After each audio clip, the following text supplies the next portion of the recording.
بسم الله الرحمن الرحيم نحمده ونصلي على رسوله الكريم بعد أعوذ بالله من الشيطان الرجيم بسم الله الرحمن الرحيم قل للمؤمنين يغضون من أبصارهم ويحفظوا فروجهم ذلك أزكى لهم إن الله خبير بما يصنعون. There is one narration of Prophet Muhammad sallallahu ta'ala alayhi wa alihi wa sallam where Sahaba radiallahu ta'ala anhum ajma'een were sitting on a pathway and he walked past and saw his companions sitting. So he instructed them to move away from the roadside and told them that this is not the proper place to sit. So it was only then when they said, Ya Rasulullah sallallahu alayhi wasallam, we don't have any alternative or any other place to sit and to sort of gather and discuss. So he sallallahu alayhi wasallam then said, well, if you have to do that, then at least sort of try to be cautious and abide by the huquq of the pathways, of the roads. They then inquired, what are their rights? They are referring to the many ways, the streets. What are the rights of the streets? He sallallahu alayhi wasallam then said, he mentioned, firstly, he mentioned four, maybe you want to break it up into five aspects. He sallallahu alayhi wasallam said the first thing, to lower the gazes. Secondly, he said not harming others. Thirdly, he said to respond when salam is being given. When someone says assalamu alaikum, then you should say wa alaikum assalam. And fourthly, or depending if you want to divide that into two parts, four or five, or altogether four, command good and forbid evil. There's another narration where he sallallahu alaihi wasallam instructed men to marry and protect, since he said marriage protects the eyes and preserves harmfulness. So whosoever can afford marriage or can afford it should fast to control sexual desire. So just a disclaimer from my side. Maybe you want to close your doors and decrease your volume and maybe plug in your earphones or headphones, whatever, and sort of like I will be using very explicit and clear wording to address the core of the issue of the upcoming topic. It might sort of be uncomfortable to listen to and you know hear these words, but in order to get to the core of an issue, that needs to be transparently spoken about. So one should not be afraid to speak out the truth. A young man in the modern age face a very difficult problem. All of us. So nudity not only is outside of your house is available, but unfortunately, a lot of men have brought the very same thing inside of their houses through the internet as well. What I would say, I would even declare that as a new pandemic. That's definitely sort of I'd say like a disease as well, if you want to call it that way. So let me just quickly get the screen shared. This will be sort of a wallpaper, which will just be staying in the back throughout the entire presentation. So the issue I would like to sort of discuss with all of you, which is important to talk about, is the pandemic of pornography. This is a very important topic to speak about because there's hardly any sort of material available out there, and sort of people try to relativize when speaking about this issue. And people just easily neglect others when sort of others are very hesitant when this or in seeking for help when addressing these issues without sort of being judged. So let me do sort of build a format just for today to address this issue transparently so that we can have a discussion about this topic, which is very important to talk about in general, so that we once and for all sort of clear some matters on that. So you know that eyes can talk and gazes convey meaning as well. You know what a lot of people do these days are in rhetoric, that's called argumentum ad hominem. Argumentum ad hominem is, you know, just a way of uh, sort of apologizing yourself for committing a behavior and distracting from your weaknesses or from your mistakes. Let me give you an example. If person A with a cigarette in his hand says, well, smoking is dangerous for your health and causes cancer or whatsoever, and you tell him whilst he's having a cigarette in his hand, well, you smoke as well, so I don't take you serious. Well, it's another aspect if you don't take him serious, but what he says, his argument cannot be negated by him doing the very same thing in front of you and at the same time telling you its harms because one has nothing to do with the other. That's his weakness, but he's still speaking out the truth. That's what people do and reduce and just try to distract from their mistakes by telling that very same person, well, it can't be that harmful because you're doing the very same thing right now, but you do it as well. Well, if he does that, that is his problem, but the content of what he says will still remain true.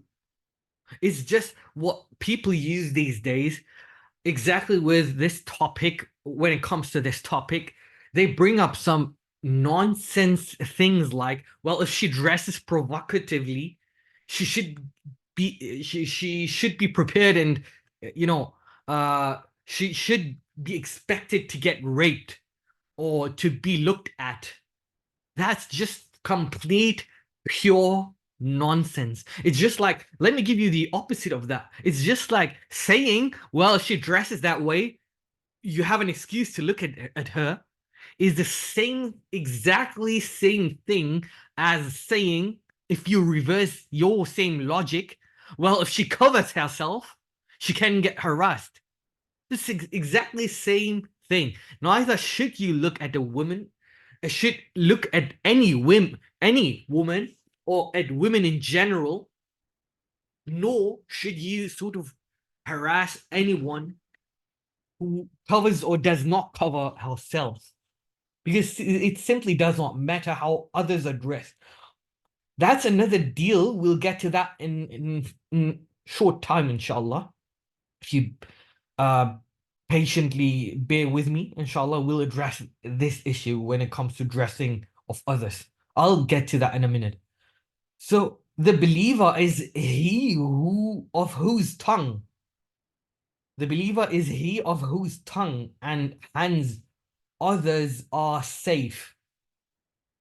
Let me just give you, and as I told you, we need to mention and use explicit and clear wording and not to hide and shy away from this topic in order to understand what the harms of this topic what the negative side effects in general, and not only one but the various many harms are that this brings with it, or what comes alongside it. So the first of these aspects is namely that pornography, there is sort of pornographically induced erectile dysfunction within men. Now, I'm clearly aware some of you might get red, but inshallah, you'll get used to it the more we speak about it, because we need to address these issues very clearly. And I'll just mention some things which might, because that affects a lot of people. I'm pretty confident and sure that even the most pious people, or self-proclaimed pious, or even those who seem at first sight to be pious and like whatever they are, that affects, unfortunately, let me give you a round figure, most likely 99.95%, such a large percentage of men population out there. I'm pretty sure. So, second harm that comes alongside it is you lose sensation for your spouse. If you're married, you simply just lose sort of sensation, pleasure, and joy for your spouse when being with her. Or that even applies to women as well. They're not exempted from that. So, thirdly, one does not have self-control, and the urge to release built up pressure is expressed through masturbation. Some even do that multiple times of a day, within a day, multiple times within 24 hours. And this is nothing but artificially fulfilling your desires by staring, but nothing but mere pixels on a screen. If you realize how, the absurdity, or like how disgusting that even is, it is only then that you know like what is happening and what you've been doing all along the entire time. So men trained there, or that way, men train their brains just by sitting there and doing nothing without any effort, and just watch others having intercourse. They are training their brains to get used to that. And not even that, children at a very young age in the Western sort of part of the world, in schools, get sort of exposed to sexuality. And alongside that, what I want you to sort of realize is that if you don't control the narrative, then you will get controlled. So it is very important just for today to speak transparently about this, and sort of address the issue clearly. When men stop, they become normal. Yeah. It is only then when they stop this behavior that they sort of start off getting normal in their lives, and they become sort of this behavior is something completely unnatural. It destroys your sexual energy, and it only destroys the life of any random man who are all affected by this sort of behavior, by sort of masturbating. And you're doing nothing but telling your brain, just by sitting or in whatever position you are and doing nothing, no effort at all, and looking at the screen, you tell your brain that you don't have to sort of do any input, or sort of make any effort, and that you can effortlessly impregnate different women on a daily basis without any effort. That's what you're training your brain, sort of, or what sort of this is what you're telling it, what incentives you're trying to give it. So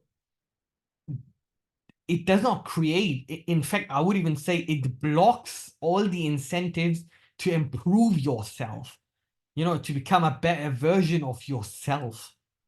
Your brain, it thinks, or what you're telling it. So the impulses you sort of sending out to your brain is that, it thinks that, this man, he's just passing on his seeds, his sperm on a daily basis.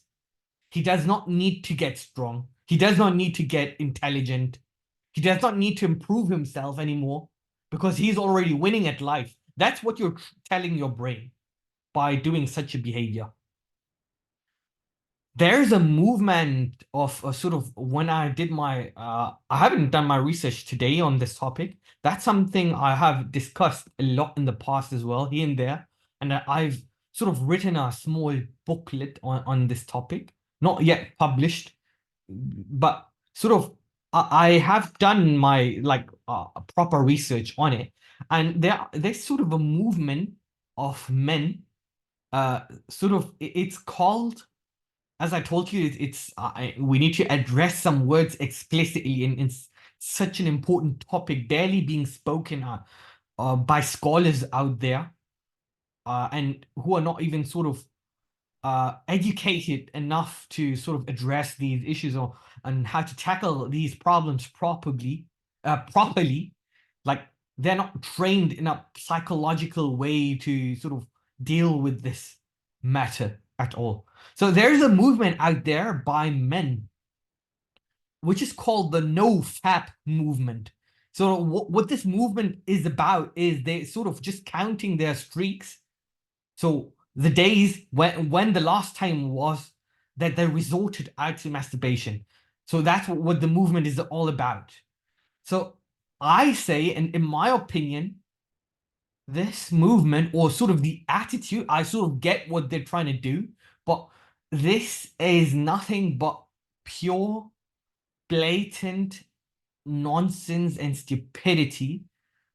It's just idiotic, simply phrasing and clearly addressing this matter and issue. And it says a lot about your identity. Let me just ask you one question. If you count the last time you ate some sweets or candies or whatever, or any sugary thing, yeah, like, does someone even do that? Is that normal to do? Well, it's 3 days, since I've eaten, like, I don't know, a candy or whatever. I've put sugar in my tea or whatever. Nobody does that. The reason for that is because we don't identify, now I'm sort of inventing a word. We don't identify ourselves as sugarholics in the first place. Like, nobody counts, when it comes to these non-Muslim people, or even there are a lot of Muslims who have problems with drugs like alcohol as well. Like, nobody does that. Or it's been 3 days now that I haven't touched alcohol or whatsoever. Nobody does that because they don't sort of consider themselves as alcoholics. They don't have the identity, that sort of don't associate and affiliate themselves with such sort of an identity in the first place. So who does that only, like, whoever counts his streaks, or sort of the counter, or it's been 3, 4, 5 days now since I masturbated the last time, he's only anticipating to reset a counter, a streak. And that is not sort of feasible. The reason why these movements, or this movement in particular, inherently is flawed is because of the obsession with sort of a number, with these streaks. As I just said, it's been like 3, 4, 5, whatever days. Like, they're obsessed with this, as I said, this number. However, the identity still stays the same. They still sort of consider themselves as, well, I'll do it later anyway. So I try to sort of postpone it to the most sort of to the latest moment possible for me. So that's what the flaw of this sort of movement is. So it's only anticipating and waiting for the counter to reset itself. So a negative cycle of starting a streak all over again and building up is just that you just end up restarting it. You just eventually sort of resort to it again because you know you'll end up doing it later on anyway. As I just said, that's not a feasible long-term solution. Whereas men could easily just tell themselves and sort of say, well, I don't watch pornography. I don't sort of, I don't watch pornography or like, I don't watch that anymore. I don't identify as anyone or somebody who does that. I'm just not the person who does these things. And, you know, only that is only achieved when you do that whilst being convinced and truly believe in it, and you sort of see that there's no need to do that in your life at all. What you need to do is that you need to tell yourself that this behavior does not help to go where you sort of want in your life. Like you have, I'm pretty sure every one of you most likely has goals. Like everyone dreams of driving sort of Ferrari or these sort of extravagant and luxury cars and these sort of luxurious cars and so on. So whatever it is, sure, do that. That has no problem in having these big dreams. But you need to do something for that. I mean, that doesn't just fall out of the sky. So what you trick yourself in doing is basically you don't need to do anything in order to achieve these things. You tell yourself this behavior does not help. You know, tell yourself this does not lead me anywhere. This sort of does not advance me in my life. In fact, this behavior sort of destroys your ability to perform with your own spouse. It also means that people are extremely socially awkward. Let me give you an example. Like there's a lot of even like people who do that, you know, masturbate on a daily basis, that when they resort to these things and evil actions, there's a lot of guilt and shame and sort of embarrassment that follows and sort of comes after masturbation. You know, I've started in my circle, I sort of the people I teach in general who resorted to me and related these matters to me privately. I started like an initiative for youngsters. I'm pretty sure you might have heard this you know, that name, Andrew Tate, right? So he has his sort of top G movement, right? So inspired by that, I followed along and sort of called it the top Muslim movement. And Alhamdulillah, now that I just started this sort of, I guess right before, I think, or in the beginning of Ramadan, I started this initiative. 60 men have joined sort of this initiative, married and unmarried. Both groups are facing these problems. It doesn't even, like some are even go to that extent in that for where they say, well, I'm married, but I'm still having these problems. There's a bunch of men out there. So it's countless. There's plenty of men out there who struggle with that, though being married. That doesn't lead them anywhere.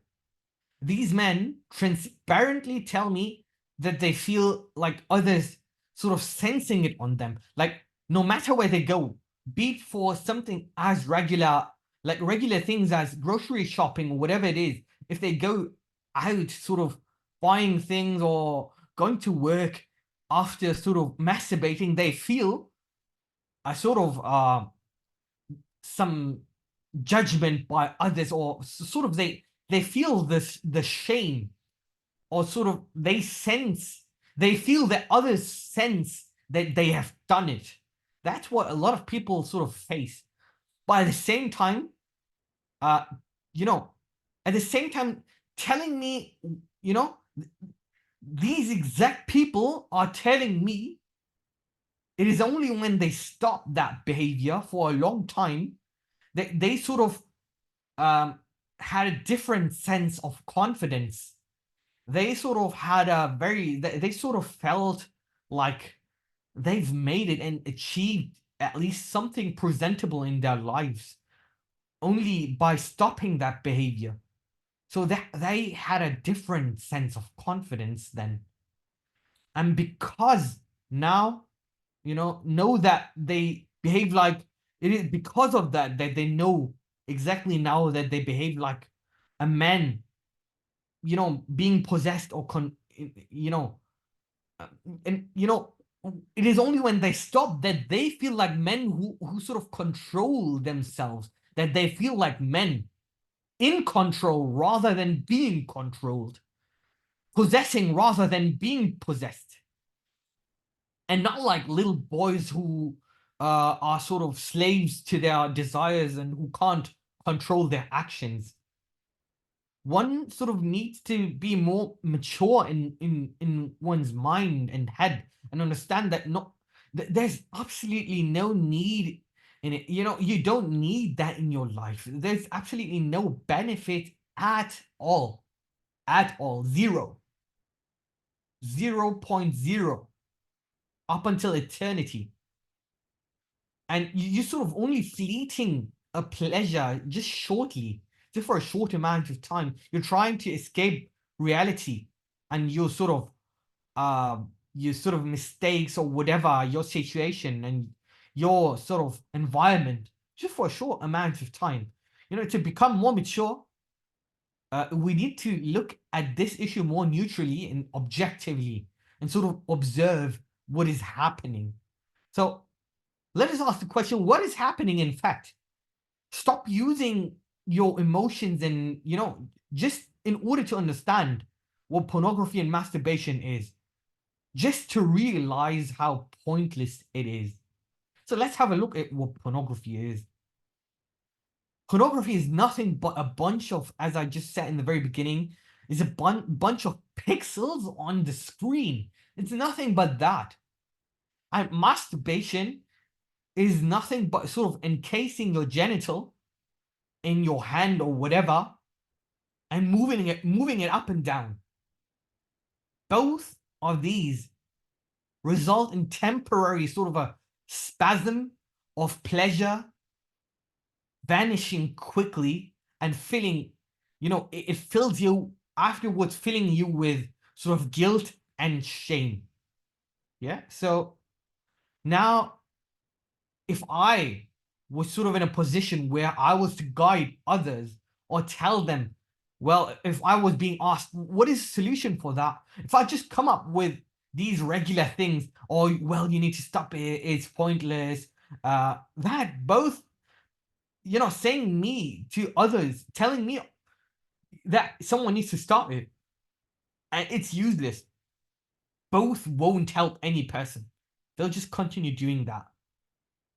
I sort of have a different sort of approach in tackling these issues in the first place. So what I do, the first thing is to, like, sort of is that the identity why one does it in the first place, yeah, that needs to get shifted. So what I keep on telling people, sort of identify someone who just simply does not do these things. Shift your identity, yeah. First thing is to identify, and ask yourselves the question. Ask yourselves two questions in order to do that.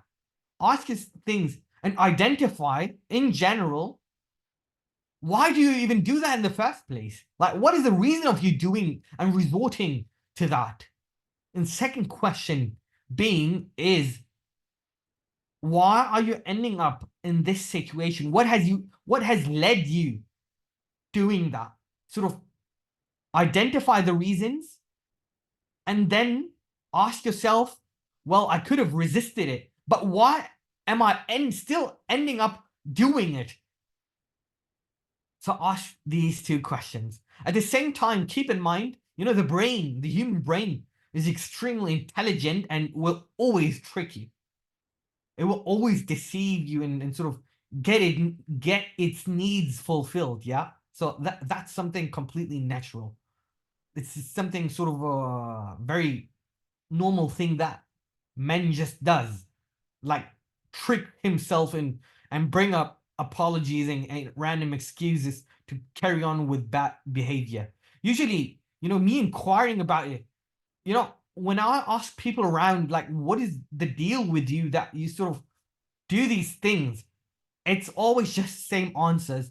Like, I it's just I made a list, and the three things are sort of peaking high in the or ranking high in the list.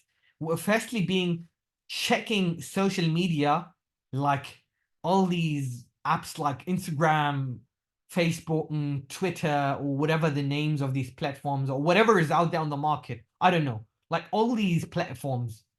Secondly, like seeing any female model and then all of a sudden get surprised and then click to see what she looks like. And let me tell you one thing. Exactly this behavior only trains the algorithm and suggests more and more similar pictures. Men easily get bored by these sort of sensation.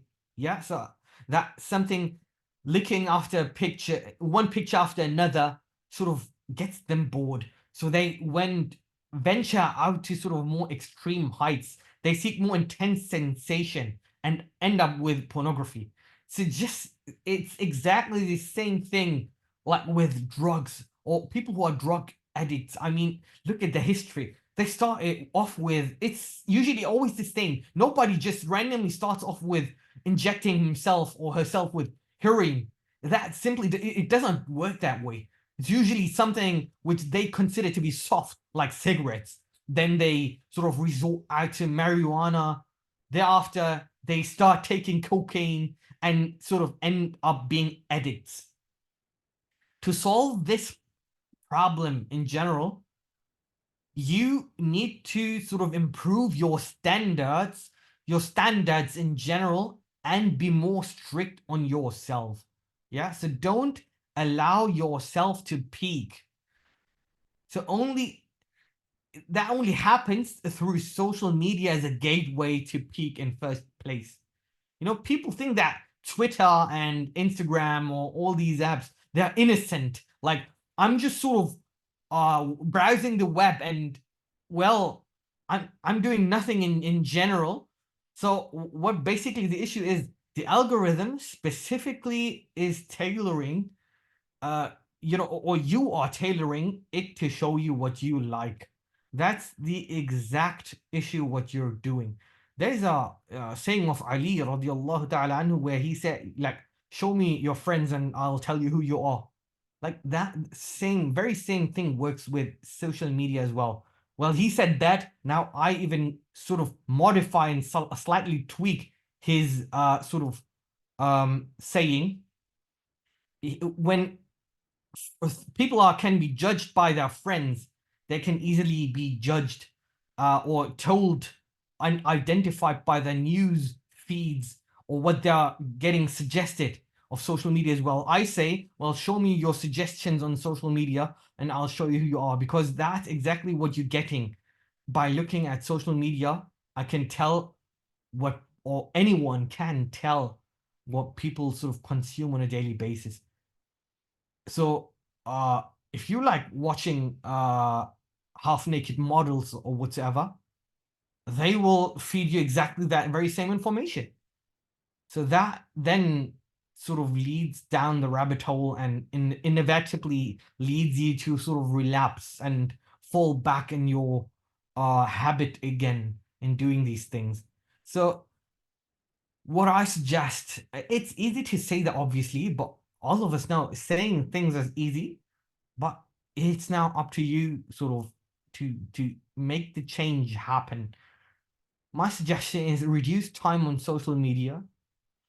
Understand that the brain convinces you sort of that you accidentally, in inverted commas, yeah, so accidentally stumble across these contents, because you know anyway, even if you go, before you even enter these apps, you know that you'll sort of get shown these pictures. Then why do you even venture out to these sort of platforms in the first place? So how do you stop yourself to access triggers through social media? So what I would suggest is sort of get busy, build a routine, like a daily routine, fill your day with meaningful, long-term and beneficial activities, so that there's no room or no spare time left at all where you sort of even have the slightest sort of possibility and chance to sort of um fall back and relapse in the first place inevitably. Yeah. So um our famous, our brother, he's a brother now, I was told. Andrew Tate, he himself says men are not men anymore because they don't fulfill the responsibilities of their role anymore as men. End of the quote. Yeah. So that's what he says. Men are not being men anymore. And he's completely right with that. Sort of his saying. It's completely correct what he says. To fulfill these sort of responsibilities, he's sort of saying that men sort of do not fulfill their responsibilities. That's why they're not men anymore, because they can't earn a sufficient living anymore. Obviously, the rizq comes from Allah, but obviously you need to sort of place in an effort or sort of have mechanisms in place in the first place to um sort of get yourself stabilized in your life financially to an extent. Obviously, we're not sort of the European Central Bank and printing money or whatsoever. I'm completely aware of that, but I mean, you sort of should have sort of an amount of money, a significant amount, which you sort of save, some savings, a portfolio of financial sort of means to sort of sustain yourself. Not only yourselves, but your family, your beloved ones as well. One can have feelings and even sort of achieve. By the way, I'm just putting like stress on that again. You can get these desires fulfilled by being responsible. And what does responsibility in terms of Islam mean? To provide for your family, to provide and sort of nurture your household. That's what it takes. And in order to do that, obviously, you need to have money. Money is sort of as part of a key to solve this problem in the first place. One can have it's not wrong. Don't judge yourselves to have these urges and feelings, yeah, like uh to sort of be with a woman in the first place. Like, and you can even achieve impregnating many women. There's nothing wrong with that.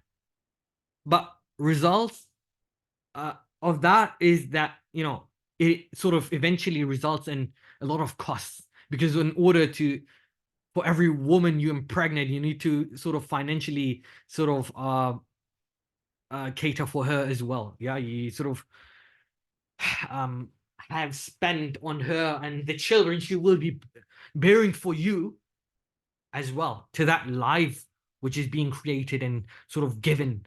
You need to care for that as well. It just simply does not work that way, that sort of you just do nothing and just go out and eventually sort of um basically without doing anything achieve that. That's not possible.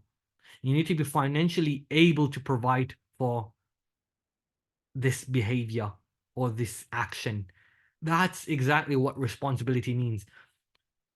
So nowadays, sort of experts on sort of marriage, these so-called self-proclaimed or proclaimed experts on marriage, who sort of now know everything on the fiqh of nikah inside out, and who are not married themselves. These people, same people don't have skills earning them a significant amount of money to provide for 4 wives. Yeah.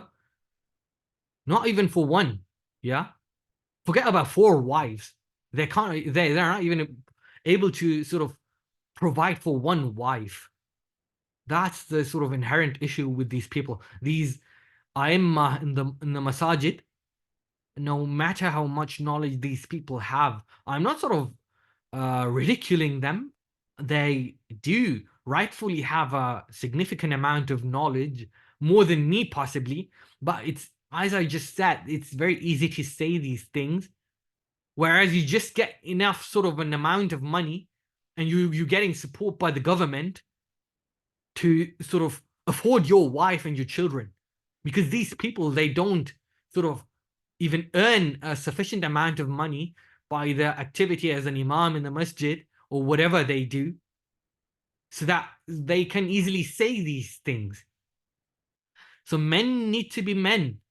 What does it need to be men? Earn money and provide for at least more than one entire household to have pleasure with different women, in which there's absolutely no problem if it happens according to and within the boundaries of Sharia, which means that you sort of can have 4 wives, but then you need to have 4 different households. So if you calculate your fixed expenditure, let's say a sort of person spends $1,500, pounds, euros, whatever, per month on his household, on gas, water, electricity, or whatever bills he or she or they as a family have, or whatever costs are being created, you need to multiply that by 4 in order to sort of realize and sort of let that become real, that what you're seeing in the videos, intercourse with these many women.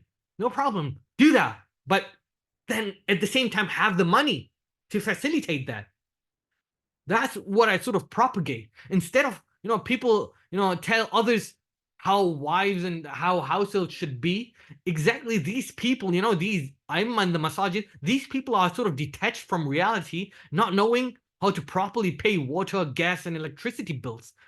Rent is being paid by their parents because they barely don't even make it out of their children's bedroom, or sort of when they are sort of grown ups, sort of their rents are being paid by the government because they don't earn that much amount of money, most likely. So I'm constantly tell people to sort of marry. Yeah, you need to marry, marry, marry, marry, marry. Sure, marriage is the only solution for zina. That's what we all know. That's it. In order to avoid and circumvent doing zina, the only solution to that is marriage, definitely. So you're constantly seeing things, just telling, constantly seeing things a person wants to attain might break the heart and sort of causes envy and sort of grief. If you sort of constantly watch these pornographic material whatsoever, you see like a man having pleasure with a lot of different women, sure, but who says you can't achieve or attain that? That comes with a price and cost. Have a job. And in order to have a job, one needs to at least have one useful skill or education that makes you your money. With that, you can sort of generate an income and an amount of money by which you sort of build and sustain a household. These things don't just come by themselves by watching pornography. It doesn't work that way. Pornography has never sort of helped anyone in achieving these things. So utilize as a man this sort of sexual energy by educating or sort of learning and building up yourself and sort of improving. Use that energy to do these things. It is only then that you can sort of fulfill these desires legitimately with one wife or 3 or maybe 4 of them. Who knows? if you can afford them, obviously. Have the means to afford that. Every man is sort of just,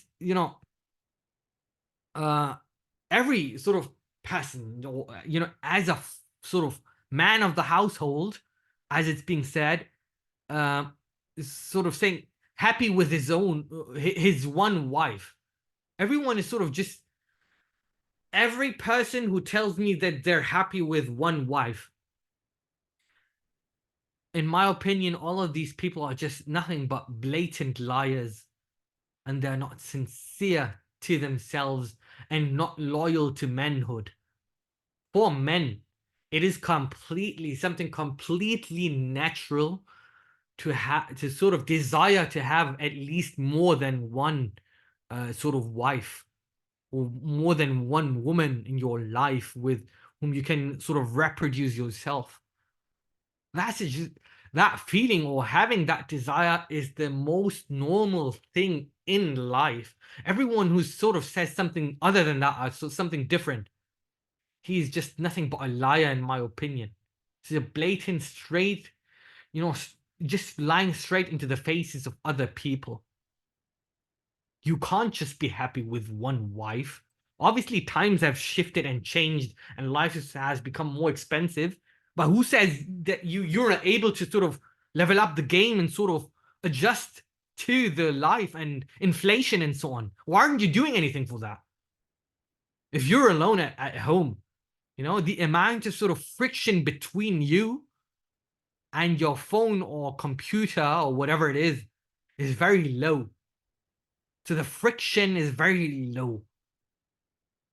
If you're outside, like in a restaurant or let's say at work or wherever in public, the friction then sort of is very high. Nobody just pulls out his smartphone publicly unless one is sort of a creep and goes into the bathroom. Yeah. So nobody does that. So when people around you, when sort of people around you would see you doing these things, they would hold you accountable and immediately start judging. But you being alone in your room, nobody sort of does that. Then in that particular situation, nobody does that. Nobody judges you. Your willpower is at its lowest. There's no expectations or no expectation of others to sort of meet. Yeah, you don't have to fulfill the expectation of others, or what he will, what will he be most likely thinking, are his thoughts on this and that, because there's nobody to judge in the first place anyway. And on top of that, sort of when you're alone in your room, it's easy to access that content. You sort of think that, well, I did it for the last 2 or 3 years, so one last time, one last time won't hurt. These are your thoughts, but it just constantly sort of repeats itself over and over and over and over and over again. So change your environment or be outside and do things with your life. Build your physique, hit the gym, do some work, meet some friends, and don't be stuck in your room alone. That sort of facilitates doing it most of the time. Yeah. If you're alone, then it's just, as I said, it's easy to access that type of content and just fall back into your bad habit again. It is hard, and I can't just tell people never go back into your room again. That's not possible. Maybe sort of you leave the door open so that your family sees you when they sort of pass by. Or your job is, not to go in such an environment in the first place, or create such a type of an environment where this is easily possible for you. At the same time, you need to sort of go out for work. You can't just sort of constantly just do a home office, and that might be sort of a downside to doing a home office. Maybe go out, be publicly in the office, maybe. I don't know. I don't have any sort of patented solution for this particular problem, but implement things in life that sort of increase friction and resistance between you and pornography. Otherwise, you will never stop. if it is easy sort of to access, you will always just constantly keep doing it. And let me tell you one thing. Urges, that feeling, that pressure down there will never ever go away. As a man, you have sort of sexual energy and you have these desires. You want to sort of gratify yourself. If you don't have a woman that is sort of readily and easily just available, so the next easy option is you just sort of start picking up your phone and sort of do it yourself and sort of gratify your desires. That urge never vanishes out of your life. Realize that you need to sort of conquer it before it conquers you. Fill your day and sort of distract yourself. Some maybe do 10 push-ups. I don't know, like jump into the cold shower or sort of go for a run or a walk. I don't know. Like, do it. I'm just trying to sort of be practical. So when these urges arise, when you sort of get these feelings, there's nothing as sort of convincing your brain to stop watching pornography. There's nothing as, you can't just tell yourself, okay, let me just go for a walk and then let me come back and then it will be done. Like the issue is solved. It doesn't work that simply. Yeah. So it is not that simple. It doesn't work that way. I'm completely aware and I know that this is not possible, but you will, if you have the feeling, you will just do it then and there. So your judgment gets sort of clouded and you are fully locked and immersed in this sort of construct outside of reality you've built in your sort of fantasies to sort of be in that surreal world, which is simply not possible that easily. So the main thing that will help you is don't be in ghaflat. Ghaflat means to be heedlessness, to be heedless. Like, don't have moments where you forget that Allah exists. Start to be God conscious. Start muraqabah of frequent dhikr. Remember the presence of Allah, that He is watching. He sort of, as I just read in the very beginning, the Quranic ayat, you know, Allahu khabirun bima yasna'un, and Allah is aware. He sort of knows what you're producing or what you're sort of doing. Don't destroy yourselves with your own hand. That's another Quranic ayat. Yeah. Take a step back and give yourself maybe 5 or 10 minutes to think, am I sort of doing the right thing? Is resetting the streak or the counter for temporary spasm of pleasure even worth it? Uh, it is never worth it. Never, ever. Afterwards, you just feel guilt, shame, and the pain and suffering sort of is a result of doing this 2 minutes action, like this completely nonsense waste of time. I don't know, however long it takes men to sort of gratify themselves, 5 minutes. Just of these few minutes, you just destroy your entire life and you sort of have long-term pain. Shift your identity. So don't just try to tell yourself, I'm a person, I'm a person who does not do these things, yeah? Don't just try, but tell yourself, I don't belong into the category of people who doesn't do these things. I'm not into that. It's just disgusting and sort of, that's not my behavior, my conduct of myself. I don't identify with this. Tell yourself that, only the only way of gratification is improving yourself. Tell that yourself. Only then you sort of attract a woman who wants to be your wife and wants to stay around you. Only then you can sort of have a sexual experience with maybe more than just one wife. Who knows? If you watch sort of different women online and enjoy that sort of, uh, you know, uh, enjoy that, then why don't you have different wives in the first place? If you like watching different women, then marry 4 women. Then your sort of problem is solved. Thing is done. Case is closed. But don't just be pretending, well, no, I don't do these things. This is pure nonsense. So I know we set just 1 hour, but if you could just give me at least 5, maximum 10 minutes, I'll be done. If you could just be some patiently with me, I'll quickly close this sort of session by some extra words and closing very quickly. Just give me 5 more minutes, please. So this unfortunately affects married men too. Yeah. Married men are not exempted. People like sort of who are married resort to these behaviors or these actions as well, watching pornography and masturbation and whatsoever. That's not even a problem to men who don't have wives, but even to those who have wives, maybe by sort of stopping, you get fixed and start regaining sensitivity down there and sort of feel sensation again. Maybe that way you sort of perform well and sort of get confidence.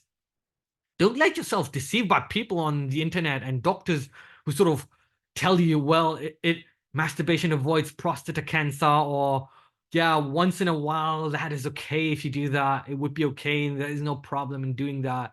Or if you do that, sort of you get some superpowers or whatsoever.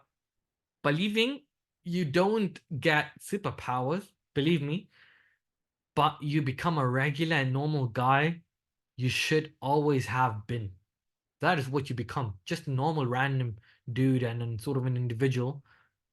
You won't just start attracting your wife or any woman because you finally aren't an addict anymore, watching women on the internet. You will be sort of a grain in the haystack. Become the one special needle in the haystack. You need to stick out to sort of attract a woman. Quitting is only the first step.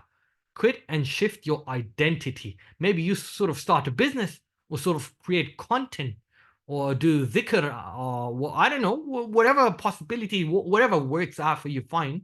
Do that. Become a mature man who is not sort of a slave to his desires anymore. A man who is in control of his emotions, one who takes accountability for the actions he does, one who does not watch pornography anymore. It is time that you sort of enter to the next phase of your life rather than just listening to my words. A life where your identity is that of a man who can provide for 4 wives, maybe, or even let it be one wife who can sustain and provide for his spouse. A man who does not care about 2 or 3 women on the internet anymore, like in these random videos. A man with whom his wife enjoys to stay with, in the real life.